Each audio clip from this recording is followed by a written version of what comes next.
Humanda kayong lagi na magpaliwanag sa sino mang magtatanong sa inyo tungkol sa inyong pag-asa. Ngunit maging mahinahon at mapitagal kayo sa inyong pagpapaliwanag. Panatilihin ninyong malinis ang inyong budhi upang makahiya ang mga umaalimusta at tumutuya sa inyong magandang asal bilang mga lingkod ni Kristo.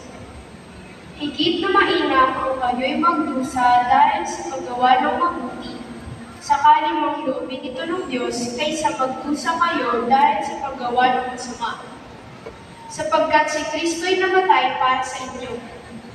Namatay siya dahil sa kasalanan ng lahat, ang walang kasalanan para sa mga makasalanan, upang iharap kayo sa Diyos.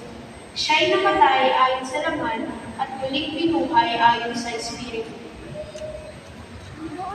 Ang salita ng Diyos. Salamat sa Diyos.